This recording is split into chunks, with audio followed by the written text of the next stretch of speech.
We are outside Mar-a-Lago this morning, where for the first time since that attempted assassination, the Republican nominee, President Trump, former President Donald Trump, is back here at home. Mar-a-Lago is those white lights that you see right there behind me. There is a lot of security here this morning. You could see some of the red and blue lights there. Mar-a-Lago surrounded by law enforcement, and there's a roadblock in place as well. But what everyone is talking about this morning is that news from over the weekend: President Joe Biden dropping out of the presidential race. He posted on X yesterday around 1:46 in the afternoon. He wrote in part, "While it has been my intention to seek re-election, I believe it is in the best interest of my party and the country for me to stand down and to focus solely on fulfilling my duties as president for the remainder of my term." Biden faced weeks of pressure from Democrats to end his campaign. This after a poor debate performance raised questions about his ability to serve a second term. Shortly after his announcement, Biden shared that he will endorse Vice President Kamala Harris for the Democratic nomination. Harris responded to the news, saying in a statement she's honored to have Biden's endorsement and will work to earn and win this nomination. This morning, Vice President Kamala Harris will deliver remarks from the White House honoring NCAA championship teams from the 2023-24 season. This will be her first appearance since President Biden ended his re-election bid and endorsed the vice president. Meantime, we have also learned Harris is already getting her team in place. Sources are telling ABC News that she has spoken with Pennsylvania Governor Josh Shapiro. Several Democratic senators and members of Congress have started joining the calls to put Harris on the top of the Democratic ticket. At least 14 announced their endorsements for the VP. Notably, there are two big names, though, that have not endorsed Harris: former President Barack Obama and former House Speaker Nancy Pelosi. Despite this, it is unclear if Harris will become the nominee or how the Democratic National Committee will select an alternative. The DNC is set to meet on Wednesday and will release guidance on the formal nomination process in the coming days. There are several rumors that other candidates could enter the race. CNN is reporting that Senator Joe Manchin, a West Virginia independent, says that he's considering re-registering as a Democrat and throwing his hat into the ring to run for president.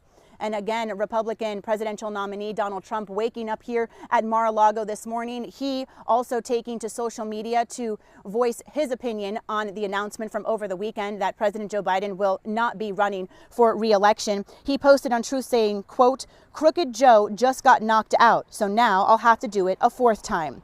We're also hearing from our local lawmakers on both sides. They tell us they were all concerned about Biden's candidacy moving forward and support his decision.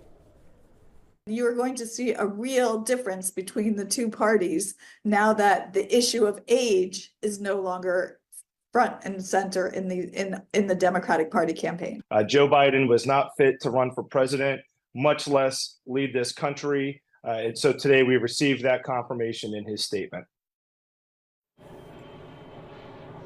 Meanwhile, Governor Ron DeSantis took to social media criticizing the president's endorsement of Kamala Harris. He says she was complicit in a massive cover-up to hide and deny the fact that Joe Biden was not capable of discharging the duties of the office.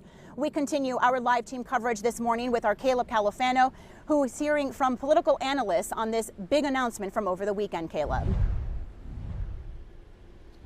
Good morning, Nathalie. That's right. Well, we've seen incumbent presidents drop out of the race before, but that was quite a while, and no incumbent has dropped out this late into the election cycle. Now, the past two incumbents that dropped out were President Harry Truman and most recently Lyndon B. Johnson back in 1968. Both of their announcements happening almost 300 days before the end of their term.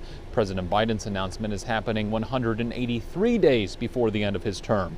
Kevin Wagner, a political science professor at Florida Atlantic University, says he's not shocked by the president's decision, even though we are only a few months out from the general election. I don't think it's that big a surprise because we've been sort of expecting him to make a decision about whether he was going to go forward or not. It is a little unusual to have a candidate drop out this late in the process, though it's probably worth pointing out that it's only late in the American process since our process is so long.